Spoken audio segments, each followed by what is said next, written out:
6 కోట్ల విలువైన బంగారు ఆభరణాలతో కారు డ్రైవర్ పరారయ్యాడు. హైదరాబాద్ నుంచి విజయవాడకు బంగారు ఆభరణాలను కారులో తరలిస్తున్న సమయంలో ఈ ఘటన జరిగింది. ఆ సమయంలో కారులో ఇద్దరు బంగారు దుకాణానికి చెందిన సిబ్బంది కూడా ఉన్నారు. చిల్లకల్లు సమీపంలో టీ తాగేందుకు కారును ఆపిన సమయంలో సిబ్బందికి మస్కా కొట్టి డ్రైవర్ బంగారు ఆభరణాలతో ఉడాయించాడు. హైదరాబాద్కు చెందిన శ్యాంబాబా జ్యువెలరీ నుంచి ఈ ఆభరణాలను విజయవాడలోని దుకాణానికి తరలిస్తున్నారు. మొత్తం 7 కేజీల బంగారు నగలతో పారిపోయిన డ్రైవర్ నందిగాం అడ్డరోడ్డు దగ్గర కారును వదిలి జాడ లేకుండా వెళ్లిపోయాడు. బాధితుల ఫిర్యాదు మేరకు నందిగాం పోలీసులు దర్యాప్తు చేపట్టారు.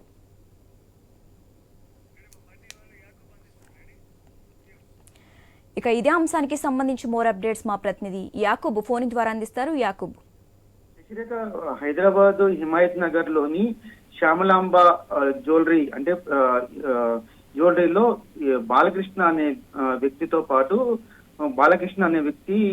అతనితో పాటు డ్రైవరు అక్కడి నుండి విజయవాడకు గోల్డ్ డెలివరీ ఇవ్వడానికి సుమారుగా 6.5 కేజీలు అంటే సుమారుగా 6 కోట్లు విలువైన బంగారాన్ని కారులో తీసుకురావడం జరిగింది. అయితే ముందుగానే పక్కా ప్రణాళికలతో ఆ డ్రైవరు జితేంద్ర అనే డ్రైవరు పూర్తి స్థాయిలో ఆ బంగారం ఎప్పుడు ఏ రోజు తరలిస్తారు అనే నేపథ్యంలోనే పూర్తిగా పక్కా ప్లాన్ తోనే వ్యవహరించాడని కూడా తెలుస్తుంది. ఎందుకంటే పక్కాగా అతను ఈ రోజు ఉదయాన్నే ఆ బంగారాన్ని తీసుకోవడం, అదేవిధంగా హైదరాబాద్ లో తన నివాసం పూర్తి స్థాయిలో అక్కడి నుండి ఎవరూ లేకుండా అక్కడి నుంచి వెళ్లిపోవడం, ఈ మధ్యలోనే ఎన్టీఆర్ జిల్లా జగ్గేపేట సమీపాన టోల్ ప్లాజా వద్ద టీ తాగుదామని ఆగి అతనితో పాటు వచ్చిన యజమాని బాలకిషన్ ను అక్కడ దింపడం, ఆ తర్వాత టీ తాగుతూ ఇప్పటికే రెస్ట్ రూమ్ కి వెళ్ళొస్తానని చెప్పి కారుతో ఉడాయించాడు. అయితే దానికి ట్రాకర్ ఉండడంతో అతను వెంటనే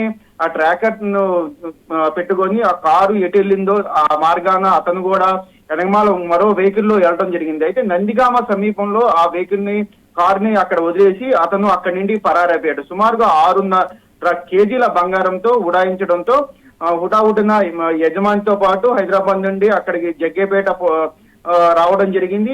అక్కడి నుండి నందిగామ పోలీస్ స్టేషన్ లో కేసు నమోదు చేయడం జరిగింది. అప్పటికే డీసీపీ పూర్తి స్థాయిలో ఆ సమాచారం ఉండడంతో అతని ఫోన్ డేటా అదే విధంగా సీసీ కెమెరా ఫుటేజ్ తో ప్రస్తుతం అయితే దర్యాప్తు చేస్తున్నారు, కేసు నమోదు చేశారు, దర్యాప్తు చేస్తున్నారు. అంటే గత కొద్ది రోజుల నుండి వీళ్ళు ఎక్కడెక్కడ ఏ బంగారాన్ని ఎటు తరలిస్తున్నారు అనేది కూడా ఆ డ్రైవర్ ముందుగానే పసిగట్టి ఈ రోజు పక్కా ప్రణాళికలతో చేశాడని కూడా చెప్పుకోవచ్చు.